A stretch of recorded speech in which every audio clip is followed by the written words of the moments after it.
sexual pleasure. And so bottoming usually is seen as the one who receives the pleasure. So if the girl is lying on her back, they call them pillow princesses, and she just kind of lies there and takes the pleasure and doesn't move outside of that, or someone who never wants to give, I guess. That's what they would call like a pillow princess. So yeah, neither of us are pillow princesses, thank God.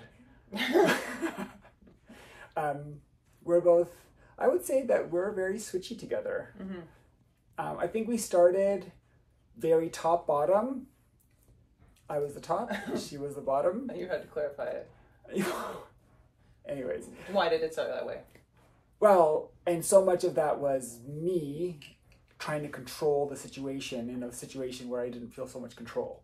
And it was something that I was good at, and so I was doing that, but also it was protecting a vulnerability of mine because I wasn't sure. I've always wanted to give that to you, right? But it took me time to like connect my desire for you and my love for you and my sexual attraction to you, and me personally like developing enough to evolve, to be able to receive pleasure and actually like not only receive it but want it, and not only want it but desire it, and not only desire it but sexually desire it from somebody who I actually want to be with. So for me, that was like a really big shift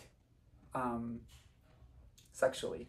And I think now we've kind of come to the place where I think we're pretty switchy, but I mean, I probably do a little bit more of that stuff, probably because of the dominatrix history. Why are you looking at me with judgy face? Anyways, maybe I'm saying something stupid, I don't know. But I mean, that's usually what happens. Typically. Typical Victoria. Say something stupid and go, oh shit. Anyways, so I'd say now we're much more switchy. I like to give her pleasure, she likes to give me pleasure. I like to receive pleasure, I like to give pleasure.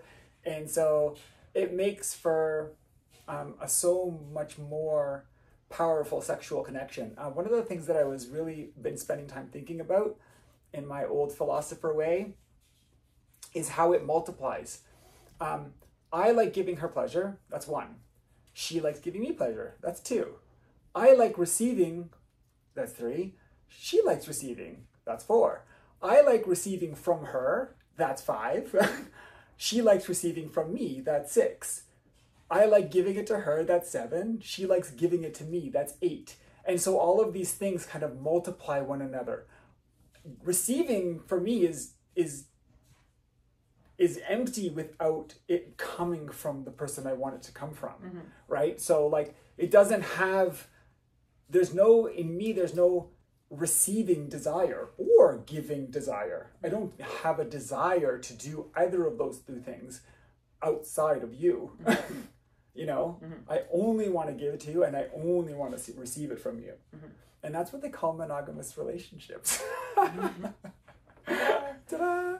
So I just think that as you kind of come into this thing of like being with the person that I really love and who is going to be my girl forever and all that stuff, was how much I had to do a lot of like work actually inside, and definitely has helped me, I don't know, become a significantly more whole person sexually.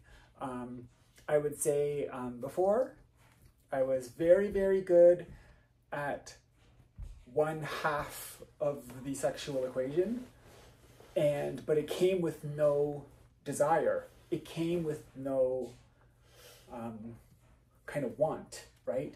And now that has just been amplified so much because like I'm like, oh, I love this person and I'm so sexually attracted to this person. I've never even understood that before, right? And so it's made the giving of sexual pleasure so much different than it used to be. Not even really comparable to one another. One, I would be giving pleasure, but it was like not connected to my desire in a way, in a weird way, whereas now it is, and so it makes the giving part so much more sexually pleasurable. I've actually been eating her out and almost come from eating her out. Nothing's touching me. And I'm like, or having like an orgasmic rise, which is like, I'm like, oh, like, wow, like that's so cool. And one of the other things that has happened sexually, and it's really cool, is I'll be eating her out and I will actually, I know her body so well now with my tongue. God. Where are we going? Where are we going? But I know it so well, and I can like follow her pleasure in a way that it's because like I'm so much better at giving pleasure now because I can actually understand the receiving part of it. And so that has amplified our sexual compatibility even more so, because now I understand exactly how you feel. Mm-hmm. And I know you know exactly how I feel, and it's just become so much more entwined. And I gotta tell you that's one of my favorite fucking things. You know, when we're like so close and we're just like, almost like, you know, when you're kissing with somebody else and you're so connected. And then when we danced at the club and we're so connected, and the world evaporates. That's one of the things that's always happened. We go to a club and we'll start dancing together, and all of a sudden the music stops. All of a sudden everyone vanishes and it's just us in that room. And it's the coolest feeling when things just happen. And I think that we've gotten that somehow now, even sexually, like where like time stops. Mm. I'm like, how long was I down there? And you're like, I have no idea. Probably an hour. But probably an hour. Anyways, so that's the sex story so far. As always, we are ever evolving, and I think that's because we are ever choosing to evolve. And like, I hate stagnation, and I think that we are so good because I feel like we're always like experiencing or experimenting with anything that kind of strikes our, you know, our passion kind of thing. So it's kind of really nice to always be in a relationship with somebody who is not pushing boundaries, but like expanding horizons. Mm-hmm. And that is like really something that I love so much, because I get bored so quickly. Mm-hmm. And I've never even remotely tired of our sex. If anything, I'm constantly like, I'm ramping up. Mm-hmm. and getting more and more and more wanting sex and wanting our sexual connection. Now I did the entire talk. And you, what did you say?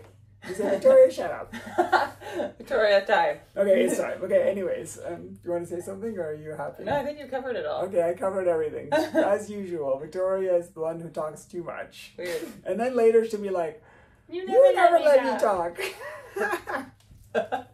Okay, love you all. Bye.